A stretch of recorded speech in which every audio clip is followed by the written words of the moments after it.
Time and time again, we're told that Russia, China, and Iran are the great enemies we face today.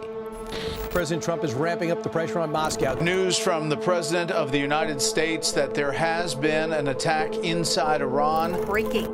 Trump imposes 100% tariff on China. But I find it very difficult to agree. Why is it that these three are labeled as our enemies? What threat do they actually pose? Today, we're going to take a look at the true reason why we label these three countries as our enemies. And some of you will find it very shocking to realize it is not that they are our enemies. It is not that they pose a threat to our democracy or our civilization. Rather, it is our own values as Americans which dictate our perspectives. Let's get into it. The American Dilemma.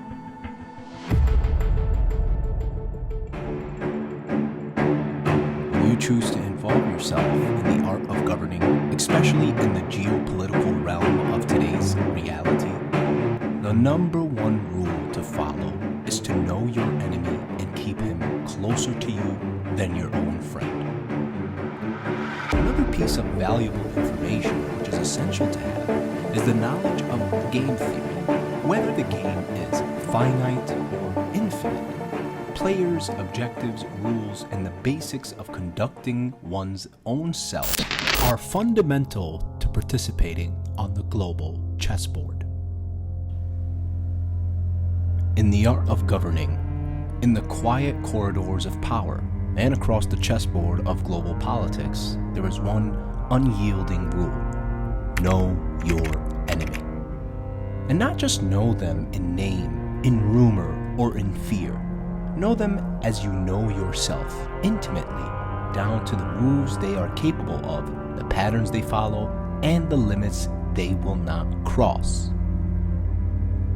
Some say this is common sense. Others call it paranoia. But in the world of nations, this is survival.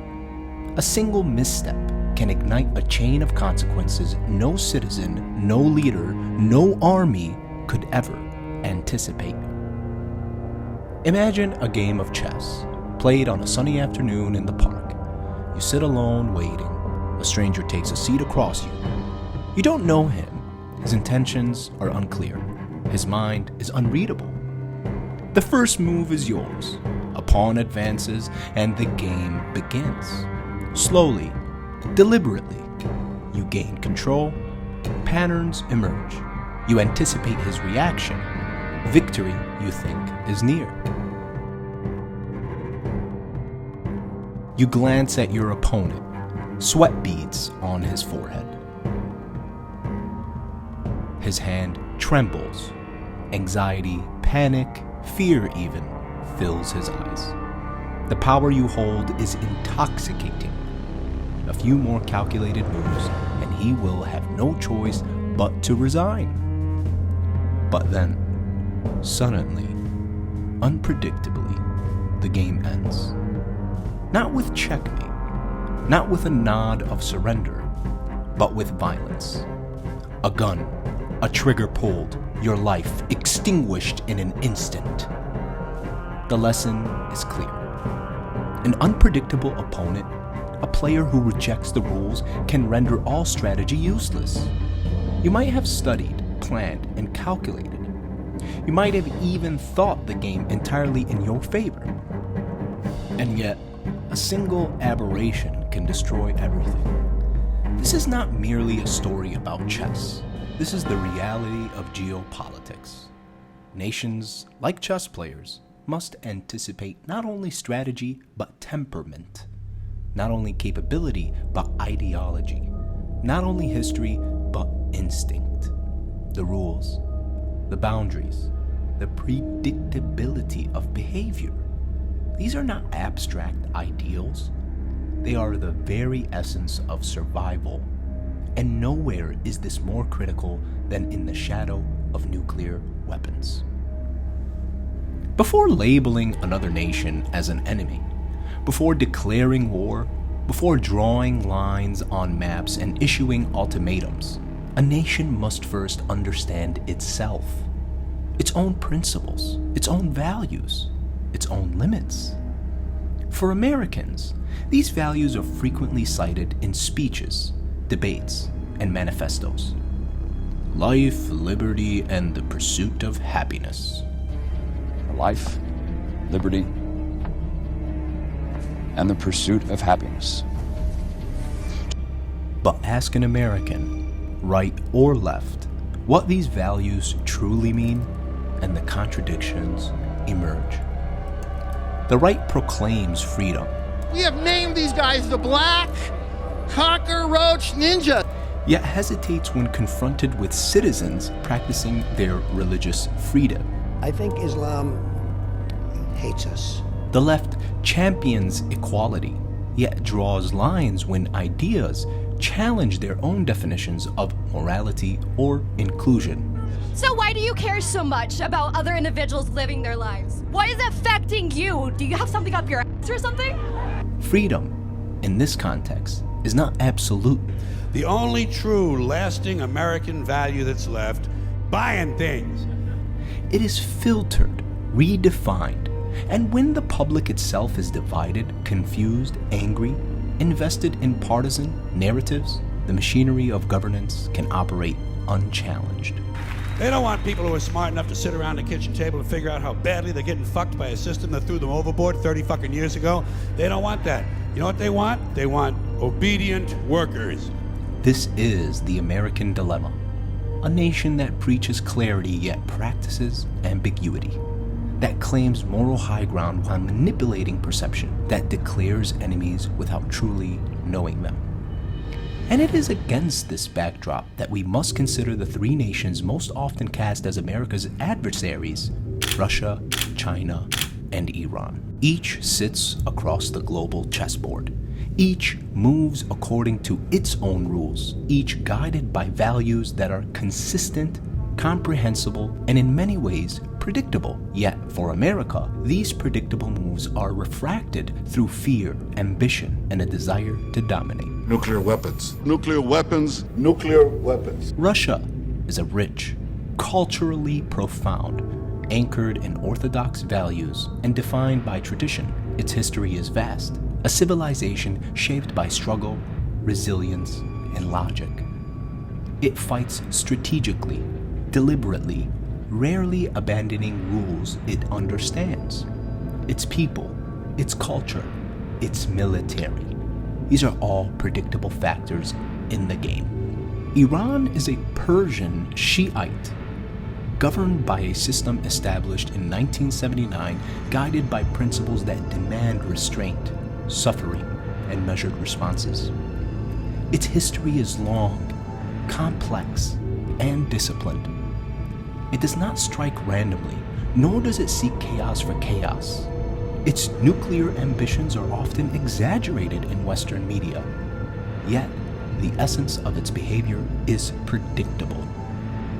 China, vast and disciplined, shaped by Confucianism, Taoism, and centuries of centralized governance, values trade, harmony, and calculation. Its military's history is long, yet it rarely engages in conquest purely for ideological expansion. Its economic rise is deliberate, measured, and strategic, predictable, methodical, and patient. And yet, the narrative told to Americans is one of a constant threat. Iran threatens life using nuclear weapons. Russia threatens liberty. China threatens prosperity. A triad of enemies, each aligned with the nation's founding values. Russia represents a challenge to liberty, not the freedom of its people, but the ability of the United States to project influence without resistance. For America, Iran represents a perceived threat to life. The narrative presented to the public is that Iran's nuclear ambitions endanger American citizens. Yet, Iran poses no nuclear weapons aimed at the United States. Its power lies in its ability to govern independently, to resist external dominance, to maintain sovereignty in a region dominated by the US and allies like Israel. The truth is this: the Iranian nuclear program threatens not life, but the illusion of absolute control. America's fear is not for survival, it is for dominance. Iran is disciplined, rational, and predictable. Finally, we have China. Today, its rise is economic, not militaristic. Yet China represents a threat to happiness, the third value of American values. To the American conception of wealth, its dominance in trade. Here's the irony. Russia, Iran, China, three nations, each predictable, measured, restrained. They follow rules, guided by values coherent with their own histories. Yet America, with its self-proclaimed values of life, liberty, and happiness, positions them as enemies. Why? Because in American perception, life is threatened by Iran's nuclear program, despite no actual intercontinental ballistic missiles targeting U.S. soil. Liberty is threatened by Russia's strength, its ability to resist external domination, its capacity to challenge American freedom to dictate global outcomes. And lastly, happiness is threatened by China's economic rise, its capacity to redirect global wealth and trade, challenging the financial aspirations of Americans. The contradiction is stark. A nation that claims to value clarity, fairness, and justice casts measured, predictable nations as chaotic.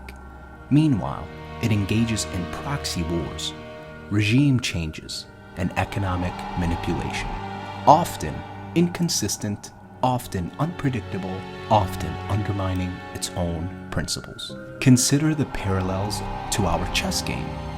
America believes it is sitting across from unpredictable opponents, players who might suddenly move a knight like a queen, defy rules, strike without warning. But in reality, the opponents are disciplined, calculating, and rational.